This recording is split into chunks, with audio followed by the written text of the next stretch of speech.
This is the Finding Ananda podcast.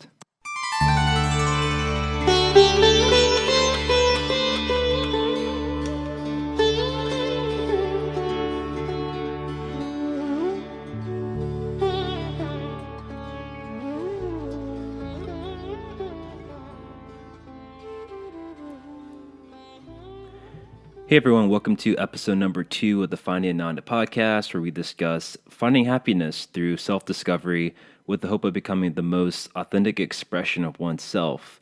Today I brought my good friend Brandon back on to discuss the topic of social media. I actually had a different line of discussion that I wanted to pursue, but I felt that maybe more people would be able to relate to things related to social media since it's such a prevalent force in our modern day society.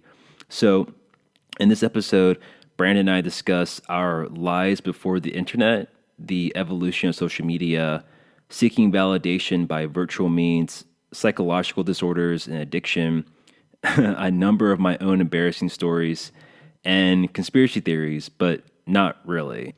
So, I hope you guys enjoy this episode. And without any further ado, let's check in with Brandon.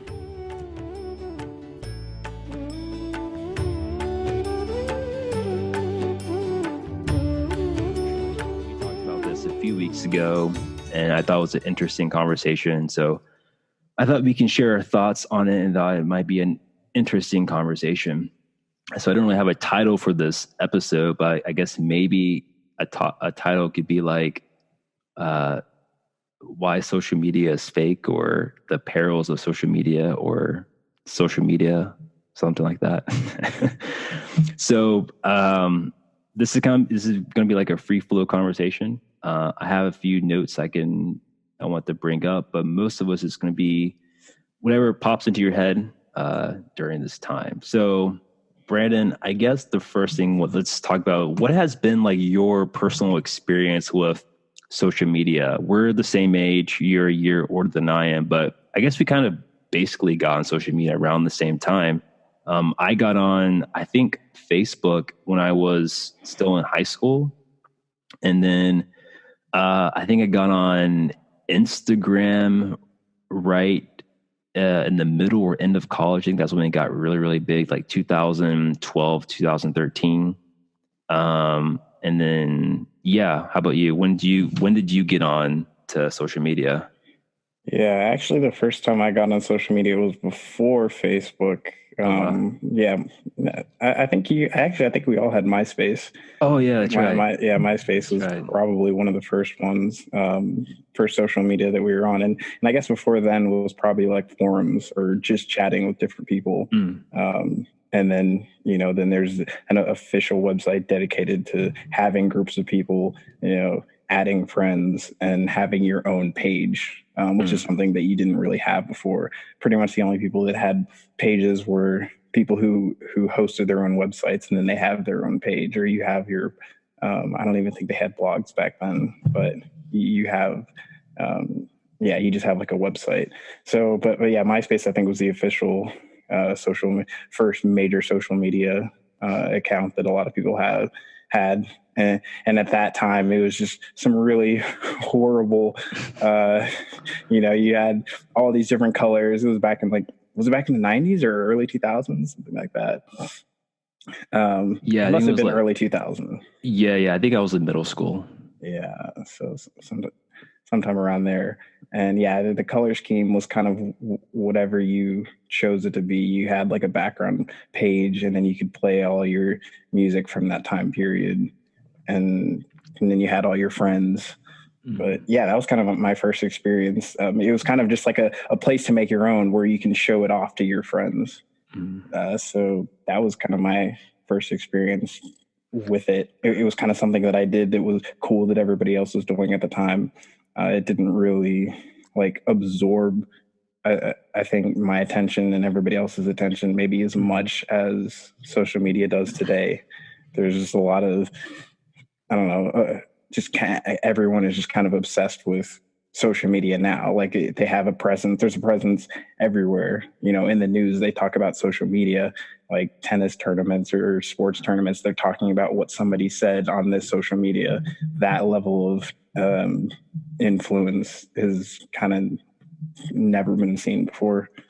Yeah. So why do you think that that's interesting that you brought up MySpace and I think you can bring up but the AIM, the AOL Instant Messenger type of thing. Mm-hmm. So why do you think that MySpace and I guess probably Facebook too in the early days wasn't as like time consuming as it is today? Do you think it was more of like because we didn't have like I didn't have my first cell phone until like I was a senior in college. And it was like those clamshell flip phones, like, Right. and it was like I know like $10 to text people, and yeah, there's like the T9 texting, and so it was just like not even worth it. You couldn't go on the internet. So do you think because we were like limited to our internet access that was just? I mean, people were. I mean, I don't know about you. You can kind of share, but I was never like running home to get on MySpace or anything like that. What about you? Yeah, I think that's exactly right. It's just the spread of the internet and the easy access to the internet that we have now that allows it to be this wide reaching and just everyone being involved in it, because you don't have to be at your computer at home to access it. You can be anywhere to access it. And so because of that, it's kind of this thing that is going on all the time. And I want to say under the surface, but it's really just everywhere. It's just ubiquitous. And yeah, everyone has access to it. That's why, because of this, the network that has been built, we're able to do that, versus earlier that was a limitation that no one's going to take their their huge computer with 56K modem everywhere they go in order to get on MySpace or get on some other forum or some other form of social media. That's not going to happen. You couldn't do that. And it's something that people didn't really think about that much, that was even possible at the time. Now, because it is possible and everyone's doing it, it's kind of something that's just a part of society. Also, too, it's also like the platform and the apps have changed in themselves. Like there weren't too many people on MySpace. My friends in middle school, I mean, they were on it, but wasn't like a constant interaction between us. But I feel like the features were kind of limiting in themselves. Like the platform itself wasn't, like you said, wasn't too appealing, I guess, or like addicting maybe. And also we only had like one computer in our house. And so that was also limiting too. But do you think the functionality has made it more addicting, I guess? There's just more stuff to do now than there was in the past. So I think the biggest the reason why Facebook took off so much, and it's something that Facebook didn't have, is the statuses and the concept of a news feed. And that's something that MySpace didn't have. There was no one central place that you could go, at least as far as I knew of or could remember from MySpace. There's no one central place that you could go to see what everyone is doing. And that is what Facebook did, was they basically added this like news feed where you can scroll and you can see, hey, what's this person doing? What's that person's doing? What is that person doing? Other than like clicking on your friends in MySpace, you go to your contacts or you go to your friends and you click on a specific person to see what they're doing. Now there's this general area where that you can go to see like what's going on. And just the concept of news about your friends is such a compelling, a compelling concept, because and it makes perfect sense, because if you think about it, you read the news, or at that time you'd see your mom reading the news every morning, and that's something that they did was interesting at the time. But what's more compelling is reading. I didn't understand that, why are they so interested in what's going on in the real world? However, if I get to read news every morning about what my friends are up to, now that's interesting to me. I want to know, if my friend got this new whatever, this new action figure, they got this new game, something happened in their life that was interesting that I wanted to hear about. then news becomes a lot more relevant, a lot more interesting to me. And that's something that I believe Facebook had, that concept that really made it take off versus MySpace or other social media at the time, that I can think of. And that's what separated them. Cause for sure, like that is something that I'm interested in. That's something that at the time college students were interested in. The concept of, we want to know what our friends are up to, like at any given time. I just want to go to this website and see, hey, what are you guys doing? And then and update people like, hey, this is what I'm doing. And you don't have to be like in the vicinity. We can be anywhere, and I can still check in and see, hey, this is what's happening. This is what's going on. That makes a lot of sense, but at the same time, I'm just trying to like think back to what I was thinking when I like was in high school, and then I guess Facebook was kind of like a normal. It was like normalized when I got to college in 2009, and so I was never really interested in what my friends were doing in high school. But I look at people now, young kids who have cell phones, they're always on their cell phone, riding the metro to work. And I'll see people just kind of like glance over, see what they're doing on their phone. I would look up, like everyone on the metro is just staring at this little square device that has an LED screen or, or not LED, but like a screen. And then I don't know. What were you, when did you, I guess, get interested in what other people were doing on social media? Because like I said, for myself, it wasn't until maybe like law school, probably, I feel like I was like constantly checking what people were doing. I was going to say that I used MySpace in high school a little bit. But then when I got to college, it kind of wasn't really that cool to use MySpace anymore. And maybe I just like got to college at like the right time. And when MySpace was shifting, was kind of going away, and Facebook was kind of coming into prominence. But it was useful to use Facebook for me, or at least some sort of social media, once I got to college. You were talking about, not really being interested in what your friends were doing when you're younger, and that makes sense. But when you get to college, maybe that becomes something that's relevant to you as you shift in, especially if you go away for college, and you want to see maybe what your friends are doing, and you want to check up on them, and maybe you want to share with your high school friends, which maybe you didn't go to the same place. You're kind of spread out now, and you want to see like what they're up to, like what's going on with them, because you just don't you don't really have that same connection with them, and you're not going to call them every weekend, all of your friends, to see what they're up to. So it becomes more valuable the older you get, to stay in touch with people who you kind of like you've moved away from, and still be able to check in and see like what they're up to. And I think it's taken a long time, but I think finally the older generation is kind of getting on that, once they've overcome the barrier of getting on the internet and being kind of a little bit tech savvy to get on there and make those connections, they've found that also a very useful tool to stay in contact with all these people that they haven't seen for years. So I think the older you get, at least Facebook becomes very relevant, very valuable, very useful to people. But yeah, I think the younger you are, Facebook isn't really as relevant, because you haven't made a lot of connections. You're not really spread out. There's not a lot of people that in different areas. Maybe so, but maybe not so much.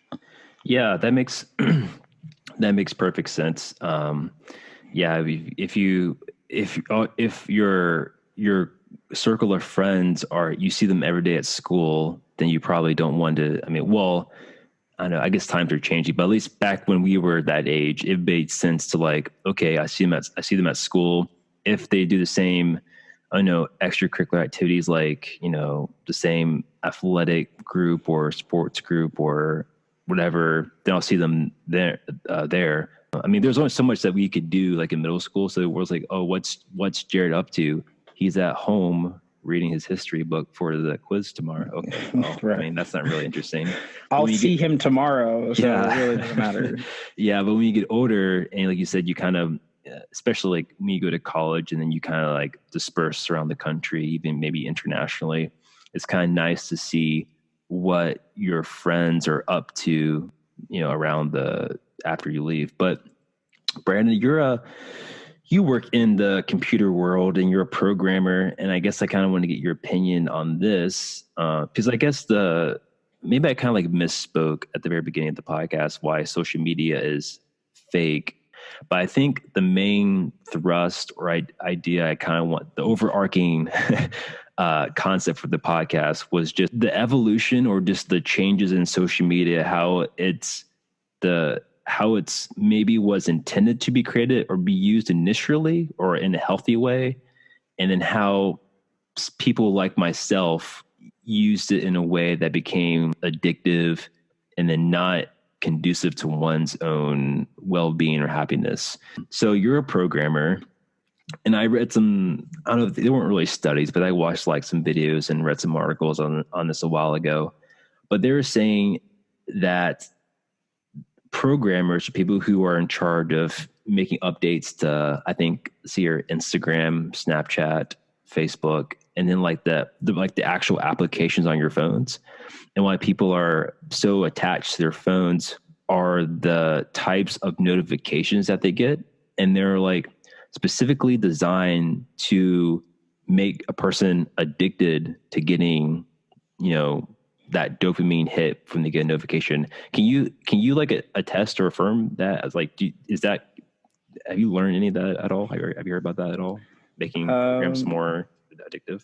Yeah, for sure. Actually, when I went to GDC earlier this year, I sat in the talk, and the talk was about a application. It was actually a Looney Tunes application, this Looney Tunes game. And basically they were going through the analytics of all the data that they collect from users, from, what they're clicking on, how often they're clicking on it, when they get rewards and what they do, like after they get the rewards, and when they go to the store, and when is the most likely the time that they'll buy something, and how do you improve the chances that they'll go to the store and buy stuff.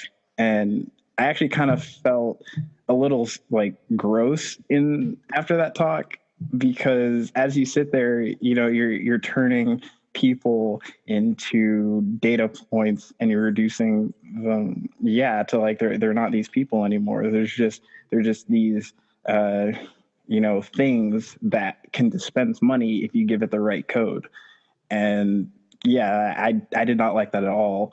But not to say that every game company is like that, but I will say that for games, especially mobile games, there's definitely a lot of that analytics going on, and trying to see what you can do to get as much money as you can out of these people. And obviously, in order to get as much money out of them as possible, you have to get them playing as much as possible. And the more that they play, the more likely that they'll be to spend money on it. And so you want them to keep playing the game. You want to send these notifications. You want to get them to log in every single day and give them a login bonus. You want them to see the store as much as possible, because then or get them to interact with things in the store, because that'll get them closer to buying something. And you want to make it as easy as possible to purchase things. And you want them to rate the application as soon as they want a level, because it's more likely that they'll rate the app positively once they've completed a level successfully, versus like losing it, or versus just randomly in the application they should rate it for whatever reason. So there's just a million ways to to get people more addicted to the applications. And I'm trying to think who. It's not necessarily the software developers who are doing this. It's more people that are hired specifically to look at that data and decide, like based on analytics, based on psychology, to figure out what is the best way to monetize our application. And it's more the software developers that implement these techniques, in defense of my field. But for sure, that's stuff like that happens all the time. I can't speak for social media, because I do more of like, I do educational games and like, somewhere on the game side. But I would say that that's done even more so in social media type applications. Okay, so there are actually analytics that people like. I guess it's, I don't know, their job to analyze the analytics to see To what analyze types the data, to analyze the analyze data the yeah, mm-hmm. to And see who's clicking and then how to improve that. yeah, where they're clicking, what they're doing, what their behavior as behavior analytics to see how can we control users to get more money from them. That's interesting because I've definitely noticed even like on platforms like Gmail, and even like I'm sure you've noticed this too, but even like on every type of website, it seems they'll ask you, "Can we do you allow like a Cookies. permission? Yeah, permission for like notifications or whatever." Yeah, And then definitely. like I've been suckered in just so I can like get to the page faster. Like, yeah, that's fine. And the next thing I know, I'm getting notifications for like what website was that? What's like Hanukkah? And it's the same sort of like thing. It pops on the screen, and even like on Gmail, I've noticed it's just the overall layout has changed so much. I have two accounts. I have like my personal account and then like my professional email account. And so I'll notice when I like go in between those and I get like a new email, it flashes like in different colors, like new email, and it's like there's like red, and it's just a lot more, I guess, aesthetically pleasing than it was before. And like, oh yeah, new email. Let me, and but it's crazy because if I don't open it and I go back to that page, it'll still pop up again, new email. So it's just, oh man, it's just it really wants me to open up this email, even though it's not really new anymore. But that's really fascinating how like the programmers actually are trying to like, or not programmers, but the people who are, I guess it's their job to analyze the data and to try to get as much clicks to monetize their app or product as much as possible. That's really interesting. So I guess, and I guess I kind of bring that up during like the addiction, I guess, for social media because I got onto, I think it was 2016. Yeah, 2016. During this time, I just finished law school, and I had just gotten like this new Nikon camera, and I had been posting like so many different photographs on social media, specifically like Instagram. I would feel so good whenever I got like a comment on it. And then after a while, I kind of found myself not really caring about the content per se, but really trying to get as much approval through likes and comments as possible.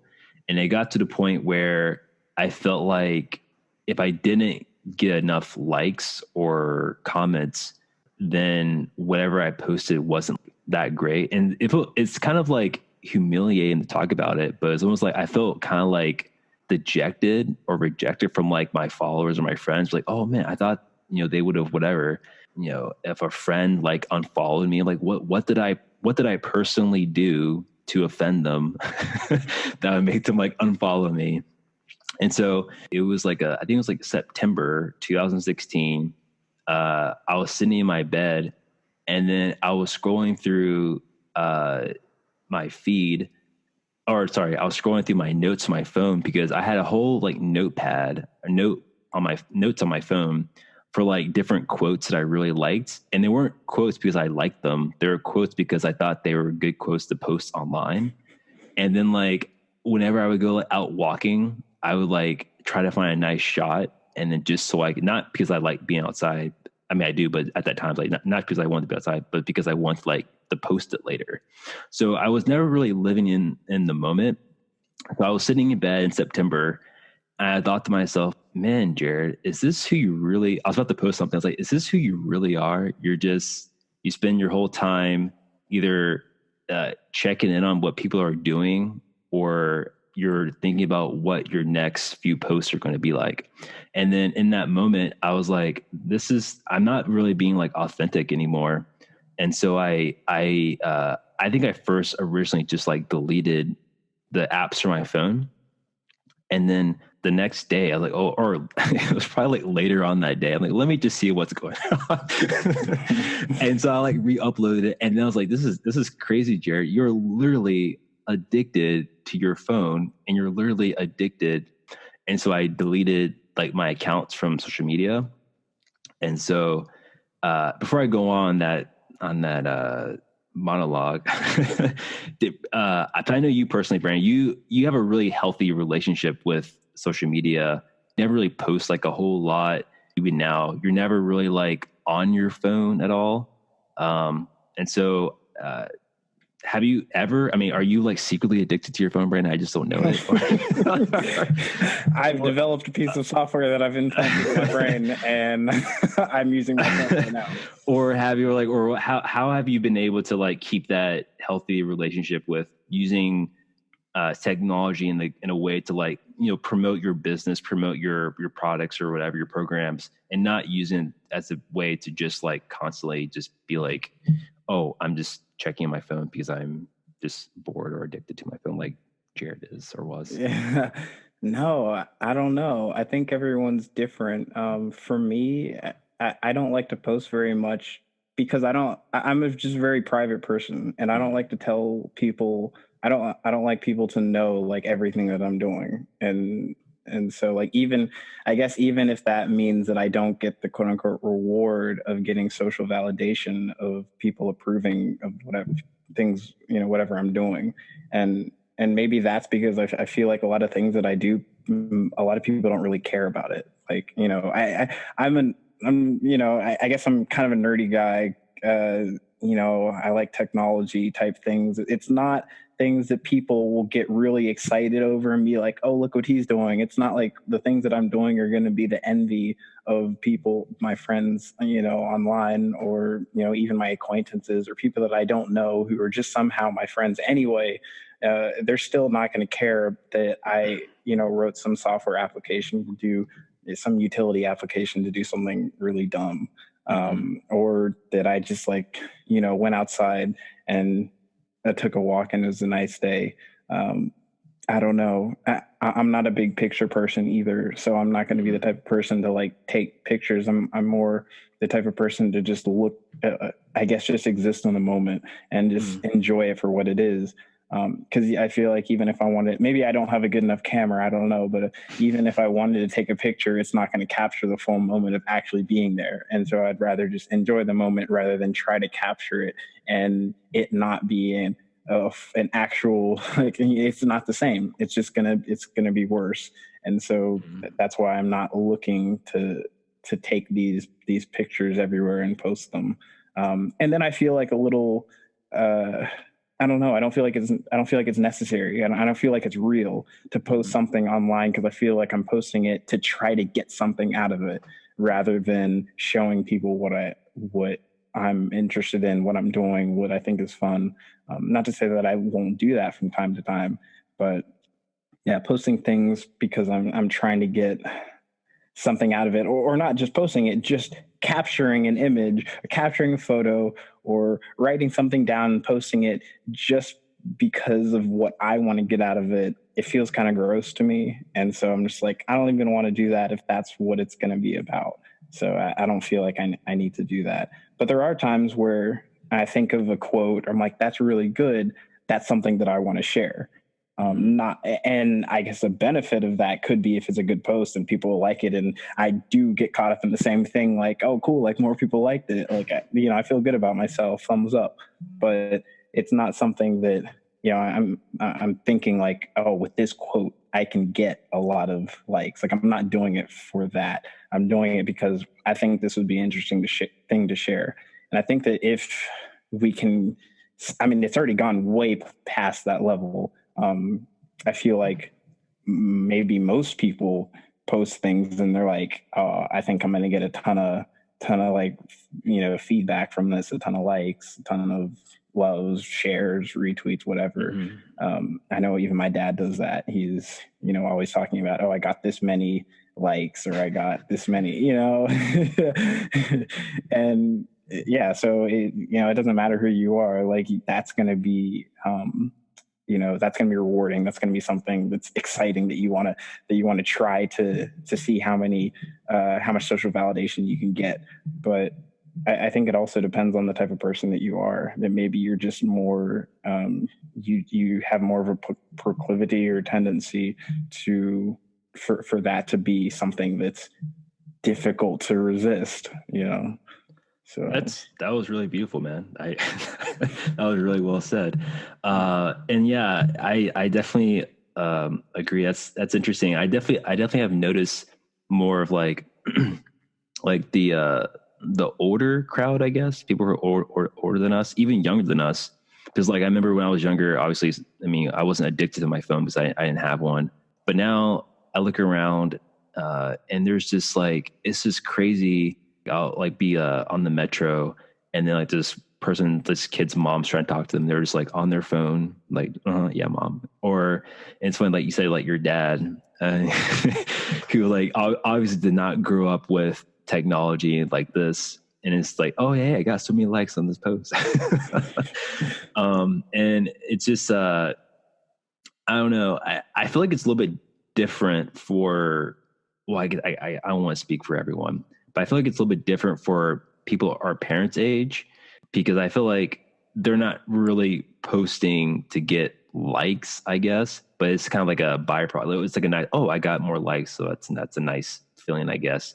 They're not using it for social validation because they don't need any sort of validation at like they're pretty secure in themselves as people, as individuals at their age. So, but you did mention that it can come across as being like fake. And I definitely have noticed that online. I sent you a video a while ago. I may post it in the comments of this video on YouTube, but there's a video on YouTube and I think it was like why social media is fake, or like the fake reality of social media or something like that. And it was basically like a video of people who were living their lives and then posting their fake life on Instagram. Like there was one thing where this guy, he saw one of his friends, one of his friends posted something, and then he just like grabbed a helmet from his car, walked to the top of this mountain and said something like 30-mile ride done. And he didn't even like go for a bike ride. He just posted the photo on social media.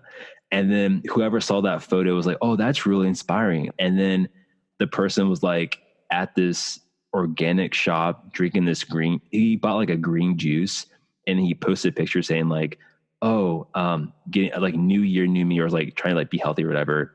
And then he took a photo, posted it, and he took one sip of the drink. He's like, this is disgusting. He just threw it away. And so for me, I feel like I personally needed to watch that video because, like I said earlier, it was kind of like humiliating trying to like admit that part of myself. But it was like, man, people were just like me, seeking validation, addicted to their phone, and wanting to post things for likes and stuff. Although I will say I never really like flat out like lied like that on like, well, this is the best thing in my life. Like, this is terrible. I didn't do anything like that, but I did have like a full thing of my notes on my phone. Oh, what would be a good caption, like quotes and things like that. And then like a whole, it's really embarrassing, like a whole like line of photographs. Like, this is going to go on this day. This is going to go here. And it's like, I just wanted to be like, what do you call it? Like social media cool, I guess. But it's just like, it was almost like I don't know, like an illusion that we're painting like a front of people. One of the things, I feel like I'm not really interviewing you. I feel like I'm just like talking, but I guess that's okay. Yeah. One of the byproducts of being constantly seeking validation from other people, even from people who you haven't like talked to for years and years and years, and because they don't approve your photo or whatever, they're no longer approve you. One of the byproducts of that is mental instability or mental problems. And someone who, like myself, I've always had like mood swings and been prone to anxiety and depression, feeling inadequate or not, right or whatever. There was a study, there's the Center for the Humane Technology. They said that there's like something called like the fear of missing out. And that's the reason why people like constantly check their phones. The more people people feel that they're connected to on social media, the more alone they feel. And that was definitely the case for me. I obviously had friends in real life. The real world was like in the virtual world. I was always like trying to use the internet or social media as a way of temporarily escaping, I don't know, the real world, to make the real world more interesting, I guess, as a form of like entertainment. And then when I got off of social media, it was really weird because I felt like it was just me. Like I couldn't just go to my phone, okay, what are other people doing? I had to actually like sit and just be with, with myself. Yeah.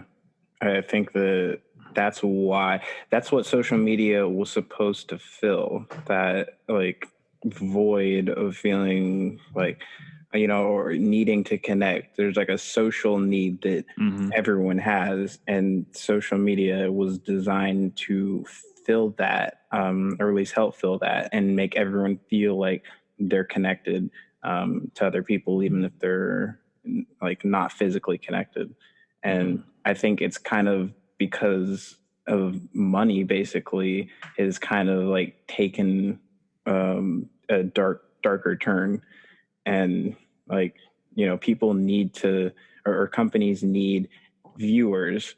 They need people to interact with on their platform, on their site, because their audience aggregation business model, which means they need users, they need viewers so that they can show their ads to all these people so that they can buy it. And so that's, why it's free, because we're not the customers, we're the product.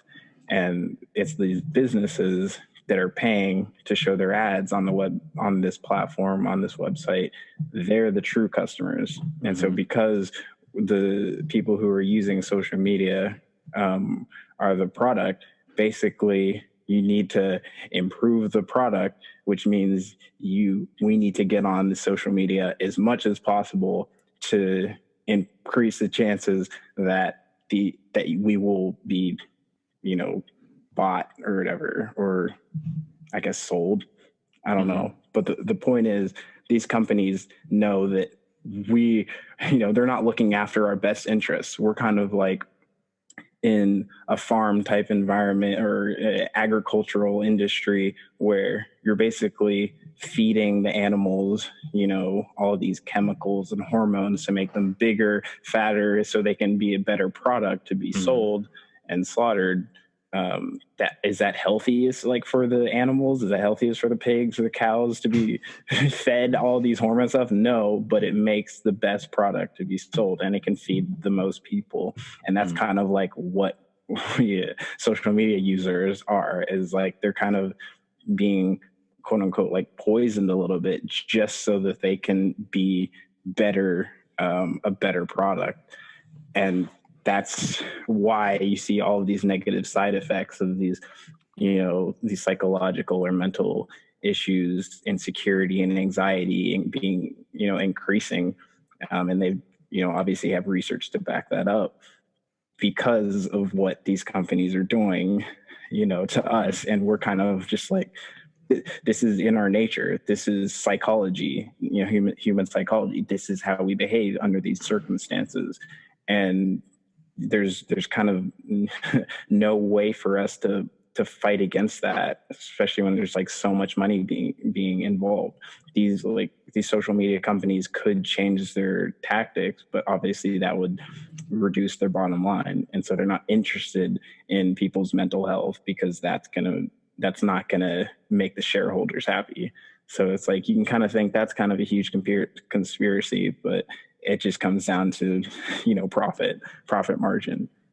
It's kind of funny or ironic. I mean, I'm not a big conspiracy person or anything like that, but it's just basically what you just said. It'd be kind of like almost comical if, like, oh, you know what? We're going to make this new aspect of social media to help you with your, with your mental problems or your anxiety. So you can keep on using our platform, but and to help your problems or whatever. I think Jack Dorsey from Twitter, I think he's trying to get rid of the like on Twitter or something like that. And so I guess that would, obviously, if you post something and you don't know how many people like it, then you're like, oh no, how am I supposed to get my social validation if I don't know how many people like my tweets? Yeah. So that obviously reduces. Or I didn't read the article. I just read like the headline. So I don't know what the overall strategy is for that. But in my mind, there's like a quote unquote stickiness factor that all of these different social media platforms have. And it's something to make you like go back to them, over and over again, which is what they want you to do. They want you to keep using it over and over again. And when you're not using it, they want you to be thinking about it. Like you were thinking about, okay, what photos can I take so that I'll have the best, the most likes or the best feedback when I post it. And like, that's what they want. They want you to be thinking about it when you're not using it so that, you'll use it more often. Right. And so, yeah, I don't know. That's they're not going to go in the opposite direction of wanting you to get that social validation, wanting you to be thinking about it and using it as much as possible. So, but honestly, that's the best way that you can help yourself, is to not be thinking about it as much, not be using it as much. Yeah. But again, you're fighting against your human nature. Yeah. You're fighting against your psychology. Yeah. It's not easy to do. Yeah. It's crazy because, like I said earlier, I had deleted the apps off my phone. And even when I deleted the actual accounts for, I don't know, it was a good while, I was still checking my phone, even though I knew the apps weren't there. And what was even more depressing was that I was trying to find some other sort of I guess,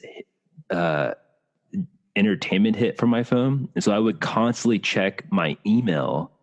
I'll be standing in line. Oh, let me check my email.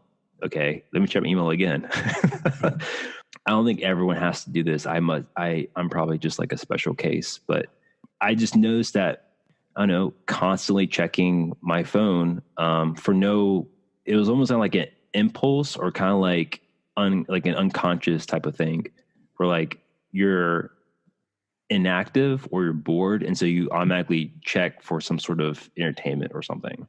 Right. And so after a while, I start to notice that I wasn't constantly checking my phone, but I guess in the times we're living now, I'm just looking around, and then every single person was just on their device, just looking down.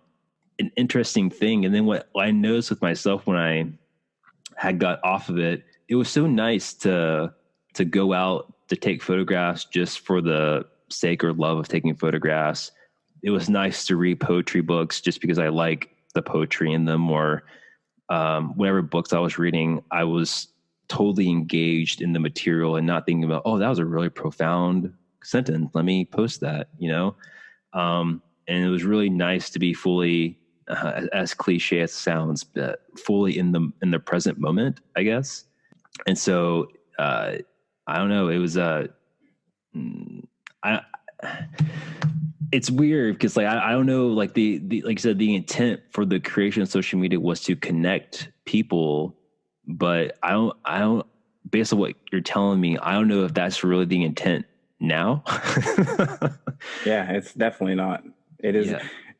It's about making money, like I was saying. And it's, at first you desire to make a product that customers will love.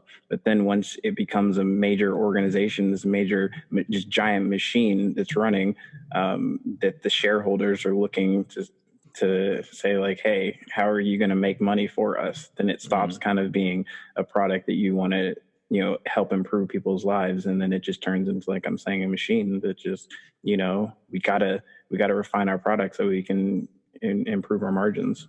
Yeah. At what cost? Yeah. At the cost of billions of people's mental well-being. Yeah. It's I know I spoke on this a little bit ago, but it was just like so enlightening and gratifying is not the right word. Nice, I guess. It was so nice to see that there are other people out there like me who like were so obsessive about the internet world, getting approval by other people, and how it was make it sound like social media is like some like demonic thing, but that's what I'm trying to say. I'm trying to say it's just like for certain people, it can be, I guess, destructive to their mental health and then like their ability to engage with the world around them. I read I forget who said this. It might have been Ben Greenfield.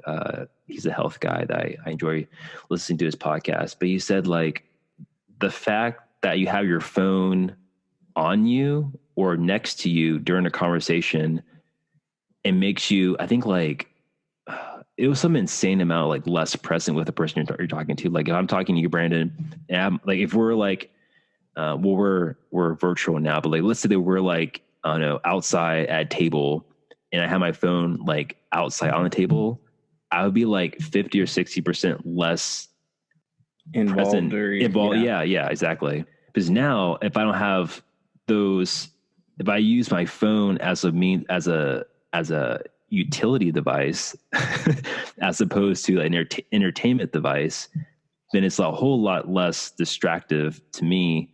One thing I found out in 2016 when I deleted those accounts was that I really enjoyed reading. Like I really enjoyed learning about the world, other things. And now it was like now this is my new form of entertainment. But it was I don't know, it was a lot. I don't know. It was so nice to like to do these things without having to worry about approval. And like I said, it was just I don't know, maybe making this podcast, well, whoever's listening to this, maybe they feel like they're addicted to social media or whatever, and then that no one else is as crazy as them. And I definitely felt that way, that no one was doing all this over the top stuff trying to get approval like I was. But if you're like me, I mean, if you're like that, you're not alone. There are a lot of people like you, and so it's no, don't feel bad about it.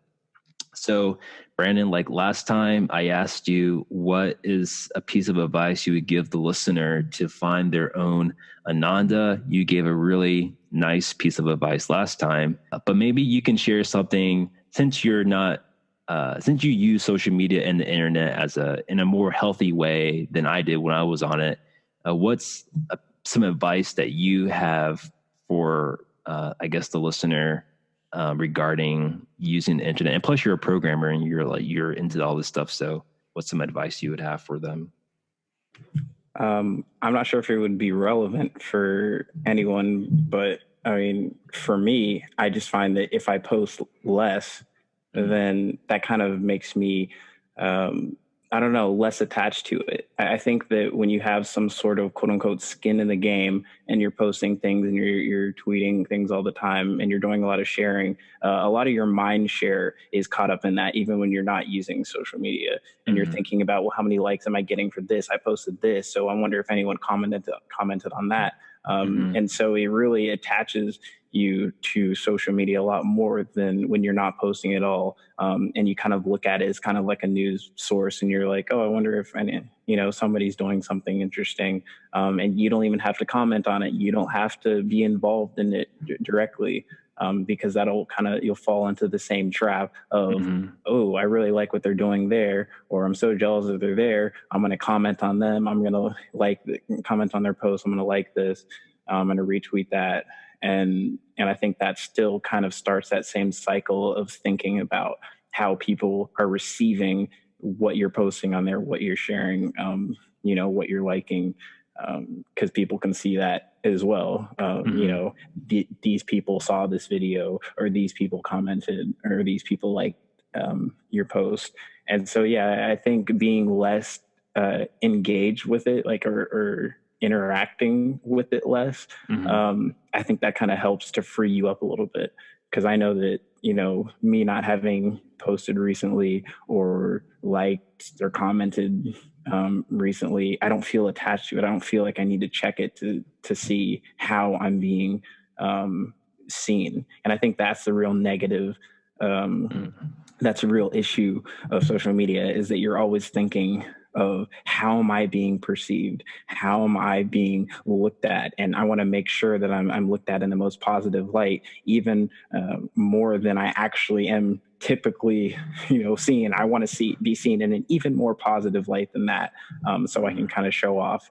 And I think that's kind of where it gets damaging, because that's just not a healthy way to look at social media. Look at yourself that way, because then if you're trying to hit a standard that's much higher than you are capable of, or really are, then what you're doing, that's just going to cause anxiety, that's going to cause self-doubt, that's damaging to your self-esteem. And there's a lot of that going on, so you don't need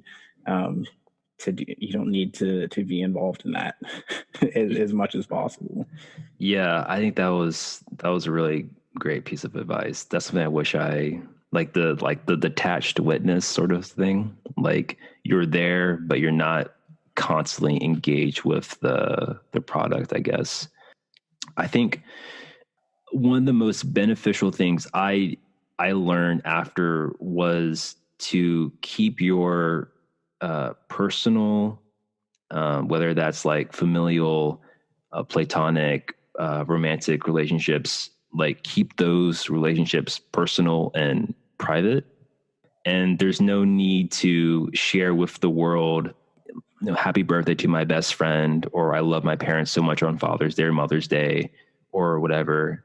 Use that energy to spend that time with that particular person and tell that person themselves, not like tag them in a photo.